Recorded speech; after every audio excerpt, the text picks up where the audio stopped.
Welcome, welcome, welcome everybody to Live from NCCE. We are so excited today to have you with us because we have the Merrills with us. We've got Joe and Kristen, both of them. And here's the super cool thing. They're both actual real classroom teachers from Florida. I think Joe teaches first grade, the best grade he says. We disagree. And Kristen teaches fourth grade. I teach fifth. And so we're more simpatico. But I am super excited today because they are going to be talking to us about creation over consumption. And you get a preview because they're going to be at NCCE 2023 featured speakers. So welcome you both. So tell me all about creation over consumption. Well, thank you so much, Tammy. We really appreciate you having us in this opportunity. You know, we love networking and connecting with other educators. And so when we got asked to come out there, we couldn't pass up the opportunity. We were so excited because we always wanted to get out west, and this is our opportunity. And so we're really excited to share this with you. Now, we are here today to talk to you about creation over consumption, which is something that we're really quite passionate about. A little background, I am a first grade teacher.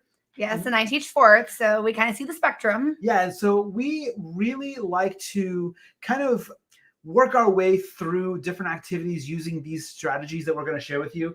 But I think what we should probably do first is we probably should really get a better understanding of what creation, what consumption are. Not that we don't already know, but just to get a better idea. So if you think about consumption, it's really just using things up. Yeah, I think consumption is probably the way that a lot of us learned when we went in school, right? We went to school, we sat down, we, took our notes, we studied for our tests, and how we did on those tests was kind of like a reflection on what we had learned. And we just kind of repeated that process. And if you, did well in those things, you were considered a good student. Yeah, and so if you were to take those same type of strategies now, would they work in a classroom? No. Probably not. Our students are digital thinkers, right? They learn in different ways. They can absorb content way faster than we could when we were kids, and they can process it at a much higher rate. They can actually learn from a variety of sources, whereas when we were learning this, probably just here's this textbook, right? Yeah. And so we have to make sure that we're catering to the needs of our students, and we're just slightly rethinking how we deliver the instruction to our students. And so were you going to say something? Sorry. Well, I was going to say, and so that's where creation comes in. Like you still want them to have the same skill and to learn those same things, but now you're actually asking them to apply that knowledge and show you that they've learned it instead of bubbling in like an answer on a test, making something or drawing or producing something or inventing something, right? Giving them the platform to kind of show what they've learned. Yeah, and when you do that, what you're basically doing is you're creating this whole new classroom environment, right? Your kids are going to be walking into a scenario where they are the ones that are responsible for consuming the content, right? Not the other way I said consuming, that's not what I meant, but they're the ones that are collecting the content to learn about it and to publish it. And so this is why it's so important, because you're creating this unique environment for each student. It's almost like you're differentiating and in a very unique way, right? Yeah, I've been talking to my kids a lot since we came back from Christmas break, and we've been kind of coining that term of like self-directed learning, and not necessarily in the sense that like they're deciding what we're learning, but that self-direction of being able to kind of advocate for themselves, to speak up when they like something or don't like something, to ask questions, and that will help direct the way our classroom, manages itself, the way we learn, the kind of types of projects we do, and really embodying that idea of like, this is our learning space. It's not my space for you to come into. It's our space to be a part of. And what's really neat about all this too is that as your kids get creative and as they're working through these different projects, they're the ones who are going to retain that information. And because of that, they're going to have these really prideful artifacts that they're creating. And so they're invested in their learning. It's not just where, like you were saying before, where they're scanning in different answers. There's an actual product there for them to say, hey, check this out. And we're going to talk a little bit about that, about why it's important that that product doesn't just stop with the test score, but it goes much more beyond that. And so we just like to kind of, remind everybody that when your kids are creating, you're just creating that personalized environment for your students. Yeah. And it's not saying that you can't ever like lecture or you can't Right. ever take notes. I'm in language arts teacher. I mean, we do those things. We take multiple choice tests. It's just not the end all be all. And it's not the only way we do things. And when you have an environment like this too, there's a safety that's created. And it's scientifically proven that when kids feel safe and kids are enjoying their learning, then they're going to retain more from what they're learning. And it also promotes that higher level of thinking, right? When your kids are being asked to use creation, they automatically have to think at a higher level because they're not just giving you that one word answer. And so how can we go about delivering that in the classroom? Well, sometimes it's tough to think about, well, what if we just change one letter, right? Think about it. If you ask the question of what would the answer be, that's a pretty straightforward consumption question, right? You can recall it and it's easy. But if you change one letter, if you change that W to a C, now it's what could the answer be? That's my messy handwriting there. Sorry, that's why she's I don't take her credit for that one. But that completely changes how everybody is going to think just by that one letter. And, it starts there. It starts with our questioning as educators. How can we go about questioning our students to really think almost beyond our friend Trevor McKenzie says Googleable questions, right? We want to make sure that our students are thinking beyond that. We don't want that quick answer and response. And I like too when you take the idea of would to could, because you're talking more of the answer, but I'm thinking more of the process. When you say what could the answer be, that leaves room for like how we're going to find the answer and how we're going to show it, in addition to just what is the correct answer. Right. And when you rethink that approach to your questioning, it basically just leads to that critical thinking, which ties directly into your creativity. And unfortunately, our students right now aren't critical thinkers. They're losing their creativity because they're being shoved in this box of answer this way, take this way, and so their questions tend to start as how many answers are there? How many sentences do I need? Is this long enough? And you almost have to like kind of beat it out of them and struggle, that productive struggle of letting them sit in that space. But then as they start to come out of it, then that confidence does come. And then you can start critically thinking because we feel safe. We can make mistakes. We can revise our thinking. And that kind of just shapes the way your lessons go. Now, this is how educators can go about doing this, right? You're changing your thinking. So you're like, okay, we got it. We got to start changing the way we question a little bit. But how do we really break ground with this? Not where it starts. It's not with your test, and it's not even with your curriculum. It's with your relationships. And the relationships you build with your students, learning about them, finding time. I felt like for such a long time in the last couple of years with everything that's happened, I've always felt like I'd love to, but I don't have time. I'd love to, but I don't have time. And this year I've really just tried to stop and be like, hey, did you get that puppy this weekend? Or how was that birthday party you went to? Or did you get to go see your grandma? Like those questions of things that I hear them talking about, because that shows, one, that I care. Two, it shows that this space is a safe place to talk about those things and that those things matter, right? And that those things will come up. Like, when today we had a writing prompt and it was a really open-ended, and someone was getting stuck on like, what do I write? How do I do it? I said, well, wouldn't you take your dog? Don't you like your dog? Because I knew they had a dog. And they're like, oh yeah, I could write about that. And boom, the fear was gone and the writing started. And so those relationships, just allowing the kids to know that who they are, how they are, and whatever they like is valid and okay. You have to have that before any learning really can start. And I think not just valid and okay, but also it's important, right? Mm-hmm. We want to make sure that we understand what our students' talents are. There's nothing more important than coming into the beginning of the year, learning more about your students, learning about what their talents are, so that way they can use those talents in creative outlets to make them feel successful when it comes to their work. Because think about it. If you're demonstrating your learning in a way that you are confident in, then isn't that going to breed confidence? Right, exactly. Right. So you want to make sure you're starting with your relationships, because that's just going to open up the door for those creative outlets. And once you get to know your students, you're going to know, okay, well, Johnny over here really likes art and he likes to draw. I see him sketching all the time. So I'm going to make sure that I do something with sketchnoting for him, or I'm going to do something where he's doing some type of artwork. Somebody might be a little bit more techie. Maybe they like to be on video. Maybe they're going to be, a YouTube star in the future, and that's what they're really into. So if that's the case, then you want to arrange different activities for that.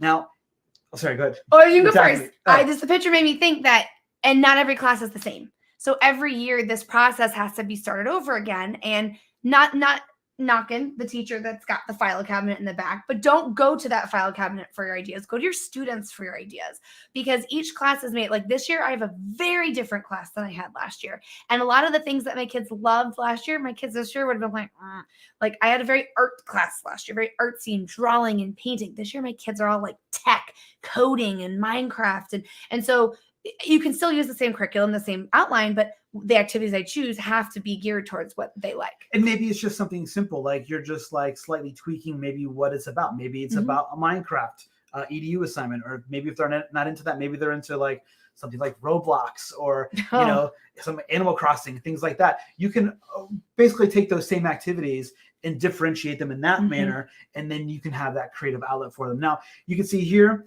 we use a lot of art in our classroom. We also use a lot of tech. Sometimes those two cross, right? Yeah. We want to make sure that those two basically have a pathway where they can intersect. And the reason why is because we never want our students to create something and put all of this hard work and effort and love and passion into for it to just stop at a piece of paper. We want it to always come out in different ways so that it can be shared with families at home, and if need be, the community, right? And so one of the things that we do is when we look at these different platforms and how we're setting up our year, is we always stop and look for the right app for the task. Depending on what we're asking our students to do, we're going to decide what app maybe might work, or they might decide, right? If they're familiar with several different types of apps, they can be the ones that decide which app they want to use to create their work.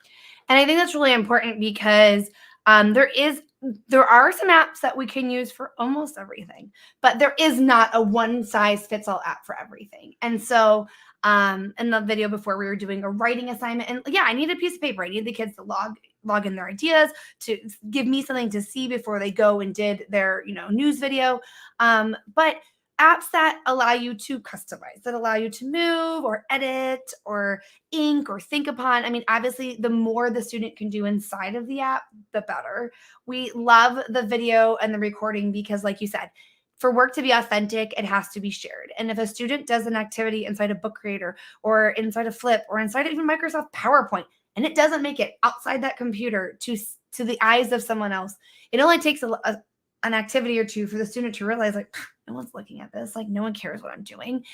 And then you lose that buy-in and that importance within them. So those things allow you to get that product out. Which is why it's so important that you can import and export things, right? We love the ability for something like a PowerPoint to be exported into something else, maybe a Flip video. We also like the ability for things to be imported into other things. So, it's that constant revolving of where it ends up. And maybe it ends up in one place one day and it ends up in another app another day. But wherever it ends up, there's a couple of things that we always look for when it comes to apps. And those are accessibility options. Yes. We love apps that have accessibility options. So that way it caters to not just some learners, but all learners. Because let's face it, all of us can benefit from captions. We have a young one at home, and I caught him the other day watching YouTube with the sound off and captions on. And I asked him, I said, why are you doing that? He goes, well, I can read it faster than I can listen to it. And I was like, my mind was blown, right? He also has a lot of like processing and audio. And so sometimes the quiet is easier for him than having it's already distracting enough than having to listen to it. But when you meet him, I would never have guessed that was an easier way. And think of how many people like scrolling TikTok or Instagram. We do it quietly and we want to read things. Accessibility can also be the ability to change a language of something. And so someone who doesn't speak the language that you might be teaching or learning in, they have the accessibility to change that. So it can look and be in all different forms. And like I said earlier too, it has to be able to be shared. Got to be able to share it, right? Because if it's not being shared, then like you said, it's just not really as coming off as authentic. And then of course, it's got to be cross-platform. In other words, it's got to be something that can be used on an iPad, on a computer, no matter where students or families, more importantly, are logging on from. They have to be able to use that platform. And so there's many different choices out here for you. And we've picked out a few of them. There's creation apps, and on the one side, consumption on apps on the other. And then we have some that are both. Now, these could be mixed up in different orders, but this is just the way that we see ourselves using them the most frequent.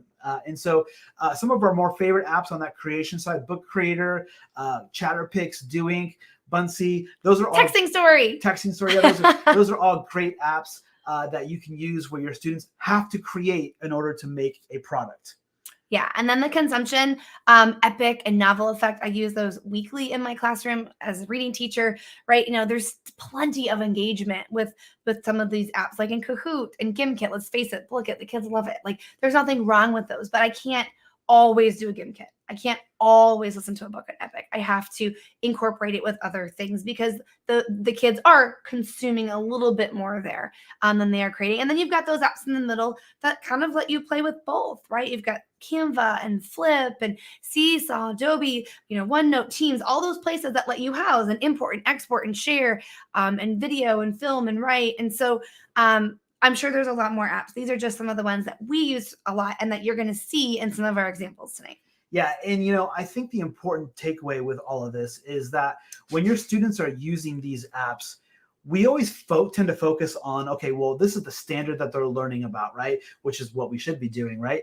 But there's so much more that goes into that. Mm-hmm. And so we want to take a moment to talk about that because especially with apps like, you have like Flip and Book Creator and some of those other different types of apps, it's really important that we pause and take a look at what's really happening there. Yeah, because I hope that when you come into my classroom and I'm using one of these apps, my kids are like having fun and they're doing it. And it's really easy to look at it and be like, oh, this is just like fluff. This is just fun.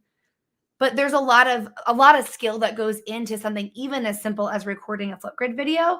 And we like to refer to these as soft skills. And so these soft skills are things that it may not be your standard. I may not be practicing main idea and details or how to multiply 3-digit by 2-digit numbers.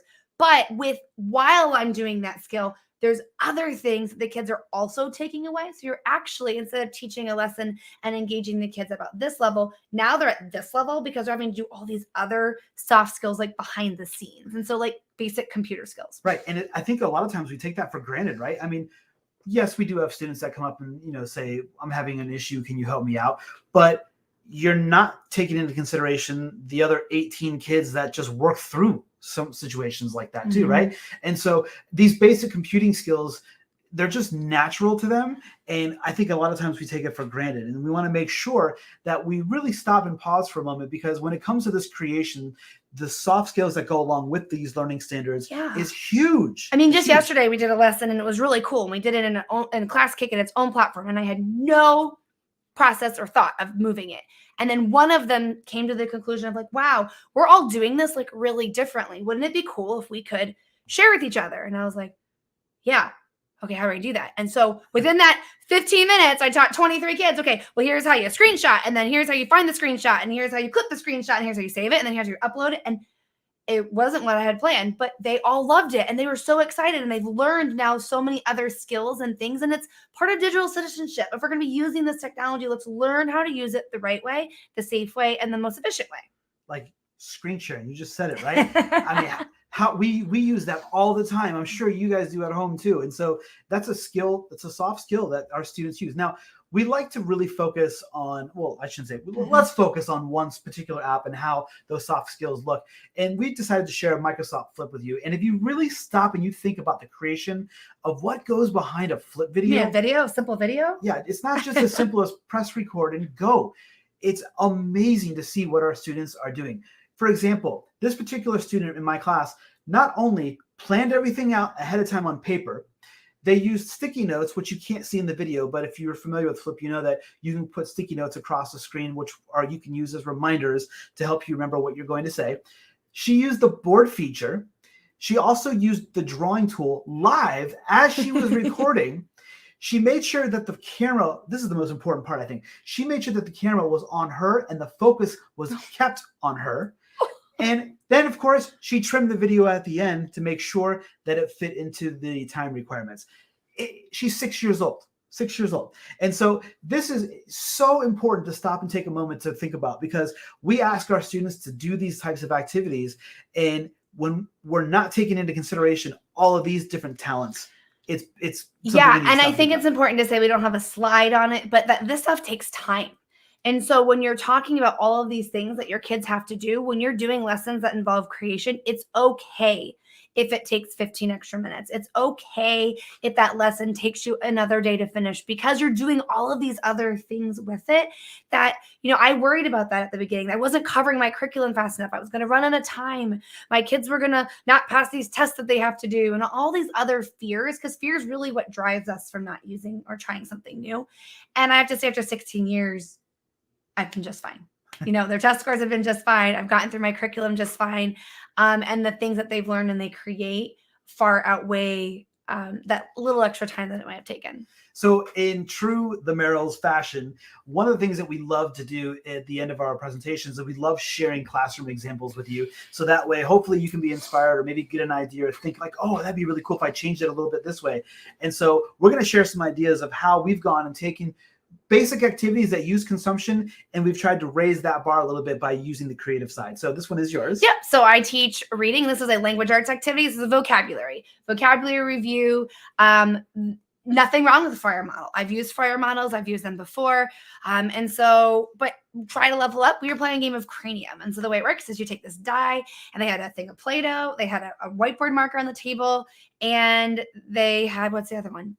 Play-Doh. Oh, they had to act out. They had their bodies. And so they would roll the dice, and whatever came up, that was what they had to do: sculpt, act, or draw. And then they had to pull a card. And so this child in my class got the word land speculator because, we're reading some historical fiction book from the 1800s. And I was like, oh my gosh, I'm watching her. And I was like, what are you going to do? And I watched what she drew, and I was like, wow, like if I were a kid and I knew what a land speculator was, I would totally get it with someone who buys and sells land by what she drew. And it's just a really fun engagement. They think they're playing a game. There's no stakes. There's no grade right away. But I could totally tell as I walked around and watched the kids who knew their words and who didn't. I was still able to informally assess. It just was a really fun way to kind of give them that ability to like produce their knowledge. And if you stop for a moment and look, there's no tech here. Yep. Right? No tech. This is just all pure art on the table is what it is, right? And that comes off, by the way, if you use dry erase markers. Yeah, just comes right off the table. Yeah, so it's pretty cool. Bouncing over to sequence of events, I think any teacher that is in primary has probably taught this way more times than they care to admit.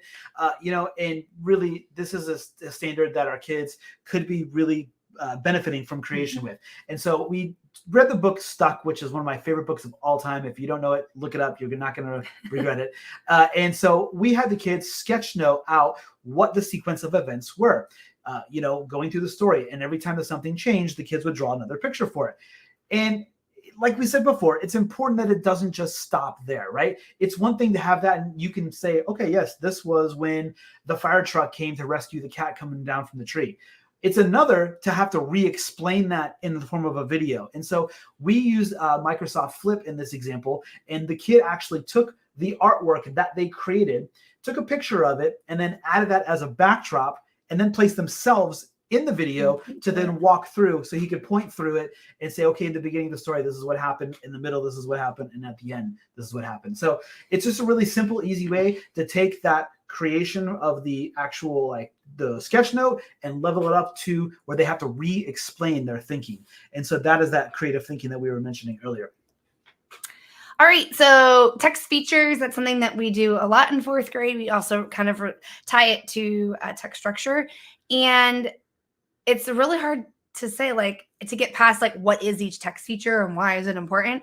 And so last year I was, like, racking my brain, like, how am I going to teach the kids really the use of these text features? And so came up with this idea of creating infographics. And if you ever have to teach a standard, please try this. It was amazing. Now, those infographics look amazing, but they didn't look like that necessarily when they started. But it was a really great discussion of like, oh, well, what's in this boxes? Oh, you're talking about these parts of the volcano. Well, shouldn't that maybe be like the title? Or maybe you should have some headers of what each thing is. Or, oh, you have pictures. What is that picture there for? Do you need to explain it to me? Because if you do, that's called a caption. And so it was so easy and to see what was needed. And what the kids did is they researched an overarching topic. We did volcanoes, and everyone did the same research, but then they had to kind of pick apart and say, okay, what part of that research will my infographic be, which then helped them figure out the text features, right? So am I doing like the items needed when studying a volcano, or parts of a volcano, or types of a volcano, where they're located? And so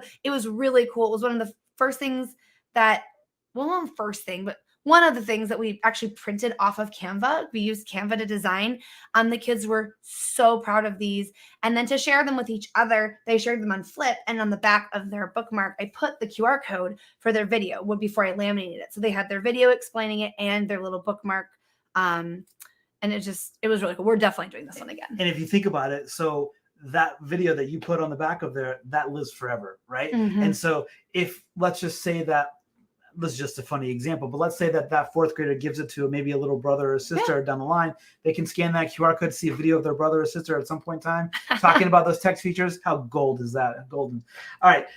Speaking of golden, I thought this was a golden lesson. Oh, I was gosh. excited about this one.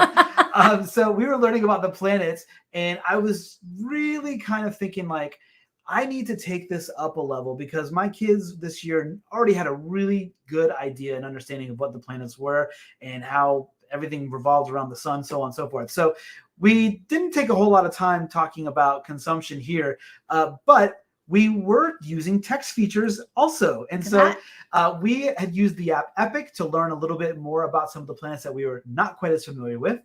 We went about finding different text features throughout. We wrote those down, where we found them, what page we found them on. That was more the consumption side, right? We were just using that one app Epic to bring that information in. But I wanted the kids to take that information and go much more beyond that overall arching basic level of understanding. And so we created our own planet. And on the video on the right, you can see that there's actually text features for each one of those pages too, right? There's the illustration, there's the headings, there's the bold words. All those same text features are all there. And the overall project was create your own planet. Jattern.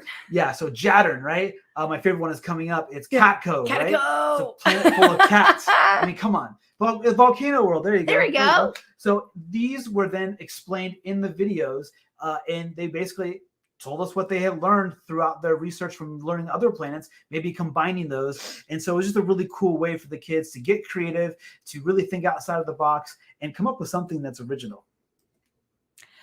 So you already talked a little bit about it earlier, but the idea of drawing and sketching your thinking, design thinking, as our friend Manuel would say. And kids nowadays love graphic novels. They love cartoons. And it's just really important for me to let them, kind of learn how to process their thinking in visual ways too. And so we had conversations about how drawing is different than doodling, and how when we design our thinking and we think about what's happening in a story or in an article, how we can actually sketch it out. And so this was the very first day that I kind of pitched this to my kids. I gave them these huge note cards and I was like, I'm just going to read our novel, our read aloud. And as I read, I want you to draw what happens. Their faces, they were like petrified. And I was like, don't worry, I'm not going to show it to anybody. Just like draw it out. And so I read out loud and they drew it out. And then I said, okay, hold your card and just look at, your shoulder partner and explain what happened in the story. Summarize. That's what we've been working on these last couple weeks. Summarize what happened. And they did it. And they did okay. And I hung them up all on the wall. I said, don't put your names on. I'm just going to hang them up as a reminder that like we can visually process and put down our thoughts in pictures instead of words. And our friend Manuel, who's amazing. If you don't know about sketchnoting, you have to check him out. But he drew and made this little sticker for us. I made them sketch note journals. And I thought, okay, let's just try this. Like they're little, you can't mess it up. And I was like, let's just try drawing in our sketch note journals for, this activity we're doing. And now anytime I get out a book or I try to read an article or like, can we sketch note? Can we sketch note? I really like sketchnoting. And I'm like, oh my gosh, like I had no idea that this was going to be something that you were so fearful at the beginning. And then when you realize it wasn't for a grade and it wasn't to be compared to other people, it was to help you process your thoughts. It's really helped my kids, especially with like state testing and some of the things that they have to read really long, hard articles. And they're not on things funny like Captain Underpants or, SpongeBob. They're like on why we have the American flag and its history and just, William Shakespeare and Elizabethan play eras. And like, it's just hard stuff. And so for them to be able to learn how to sketch out their thinking and design is something that I'm definitely going to be incorporating earlier in my classroom next year. And the thing I love about this too is that, and I think that any educator out there would agree with you, if a kid draws something, well, let's back up. If a kid writes something down that maybe they learned throughout their reading, they might be able to reread that and it may or may not stick. But if the kid draws it, they're going to be able to re-explain that 10 times easier than if they were just writing out a sentence or two. Yeah. Because that's their ownership, right? They are the ones that created that, no pun intended. And because of that, they are able to retain that information. Think about how often when they write, they're just copying what someone writes on the board. Right. They're just annotating what someone else says. I couldn't tell you half of the stuff in those pictures or what those pictures even were. But they can. could. Yeah, they but could. They can. Mm-hmm. Well, guys, thank you so much. Like we said, we are super excited to be out there in Washington coming up in March. We have a bunch of sessions that we're ready for you guys, and we're really excited to be out there. If you guys have any questions at all about let's any flip of this, over and see if we had any in the chat. We can. And we're at the Merrill's EDU, though. 2 R's, 2 L's, because there's 2 of us. She hates it when I do that. You can reach out to us on social media, or you can also get to us on our website at themerrillsedu.com. We use the hashtag interactive class. So if you need anything off that, you can check out some ideas from the interactive class. But thank you guys so much. And I think we're going to look and see if there's any questions now.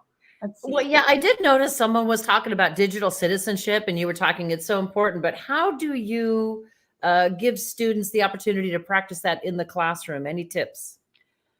I think just talking about what we're doing, like even something simple when we make a video. I did it just yesterday, and I don't do it out loud necessarily to embarrass or whatever. But there was a student who he just has a hard time sitting still. Like, let's just put it that way. He's just all over. And then I had this other student who went to his corner of the room to do a flip grid, and he wasn't really being loud. And she records her video. I didn't say a word. And then she uploads it, and I call him over. I'm like, hey, look at so-and-so's video. He's watching, and then he notices, and he's in the background.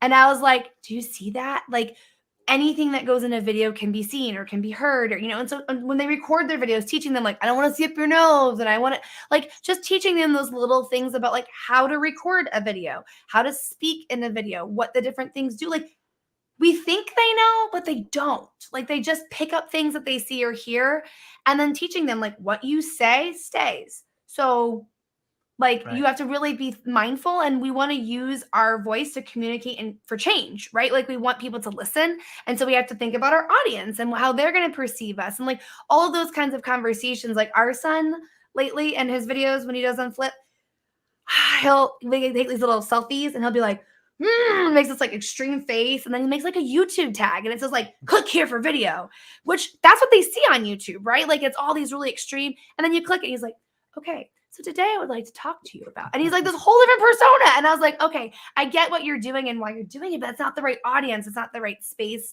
they don't match each other. And like, just taking the time to have those conversations, I think really helps. Yeah. That's a brilliant. teacher probably has read the book Officer Gloria Buckle. And I always use that as a joke. I always say, like, if you're recording a Flip video, you don't want to be Gloria in the background there. Because if you've read that book, you know that there's a dog that's in that book that's creating all kinds of havoc. And the people are paying attention to the dog rather than the police officer. And it's a whole thing. But anyway, so it's just like that, like we want to make sure that our kids, those first couple weeks, not only have to work through troubleshooting. This year, I think more than any other year, I've really spent a lot of time trying to put my students into positions where things did go wrong, to try to let them see that no matter what they do, no matter what buttons they push, they're not going to break it. And if they do something wrong, I'm more than likely going to be able to help them get out of that problem, right? And so I think that's been really helpful this year, just taking that extra time at the beginning of the year to put them through some of those scenarios. Yeah. And just like you said, making sure that the people in the background of videos, they're being respectful, coming back and forth to each other, the video etiquette of looking at the camera, that kind of stuff. Anything, just in the moment. Like, my kids like to look online and draw things that are in pictures, which is fine. But then it leads to conversations like, well, do you know that some pictures are copyrighted? Like, do you know that some things you can't use in a presentation? Do you know how to look for that? Like, I didn't know how to do that when I first even started teaching. Like, I wasn't really aware of it. Now, they might not even be copying pictures. They might just be drawing them. But just to have like those conversations and those free moments just sparks their ideas of like, oh. Or like, hey, you see how you picked that picture and has that watermark? Let's talk about that. What is that? Do you know what that is? And so, they're going to make mistakes, but like if you have that safe environment, then they're willing to kind of talk about, and it's not really a mistake. It's just something that, you fix or you revise. Really quick. We saw that our friend Van is on. Hi, Van. Hi. Hi, Dan. Well, this is just amazing. And having teachers who are still in the classroom talking about what works and what doesn't work is so powerful. If you enjoyed this, you must come to NCCE and you must see the Merrills. You saw how many sessions they're running.